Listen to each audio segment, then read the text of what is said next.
Pastel কালারের এই যে ইউটিউবে দেওয়া আছে, তো দেখেন ছবিটা আমি কেমন করে করেছি। পুরোটাই পেস্টেল কালার, এটা পুরোটা ছিল A4 সাইজ কাগজ। আর দেখেন মানে একটা ন্যাচারের দৃশ্য আঁকছি আর কি, যদি ভালো লাগে। আর এখানে যেহেতু আমি বসি এই জায়গাটাতে, এই যে দেখেন একটা ছবি, অবশ্যই ছবিটাকে ভালো লাগবে। দূর থেকে দেখাই, পুরোটা পেস্টেল কালার A4 সাইজ কাগজ। তো দেখেন ভিডিওটা।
তো ছবিটা আমি কমপ্লিট করলাম, পুরোটাই পেস্টেল কালার। এই যে এটা টায়ালস আমার ভেঙে গেছে, তো ওই ভাঙা টায়ালসের মধ্যেই করতেছি। এখানে রং নিয়ে বসছি, খাইতেও বসছি, মুড়ি খাওয়া হলো। এই যে ছবি, এই যে আগে বলছিলাম যে এই যে চেয়ারটাকে আমি ব্যবহার করি। কাগজটা পুরোটাই A4 সাইজ। তো ছবিগুলো আসলে ওয়াটার কালার করলে আরও বেস্ট হতো। তো আর সব কিছুই করি, ওয়াটার কালার, পেস্টেল কালার, যাই হোক। আবার ছবিটা দেখাই আমি, এই যে মানে পুরোপুরি কমপ্লিট হলো আর কি। তো গত তারিখে আমি বসছিলাম এখানে, আজকেও এখানে। তো আজ দেখেন ছবিগুলো মোটামুটি আশা করি ভালো হবে। একটা পাখি, গাছ, নেচার, জলের এই অংশ। আর আর একটা ব্যাপার হচ্ছে, এটা করছিলাম আমি গত তারিখে স্কেচ। তো স্কেচ আমি তো ইউটিউবে দেই না, স্কেচ কিন্তু আমি ইউটিউবে দেই না। তো এই জন্য আমি পেস্টেল কালারে দেখালাম, ওয়াটার কালারে দেখালাম। এখানে রং আছে, এই যে পেস্টেল কালার, এই যে রং। এখানে আটা ইউজ করতে হয়, কারণ আটা ইউজ করে এখানে এই যে এই সাইডে সাইডে আটা দিয়ে লাগিয়ে দিতে হয়, নাহলে তো এটা পিচ্ছিল। এবার এই টাইলসে করি কেন, টাইলসটা হচ্ছে একদম প্লেন পরিষ্কার আর কি, এই জন্য রং করতে খুব সুবিধা হয়।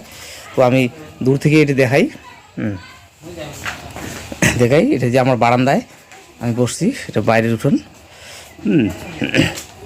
তো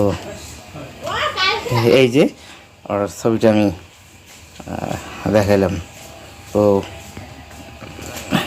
দেখতে থাকেন।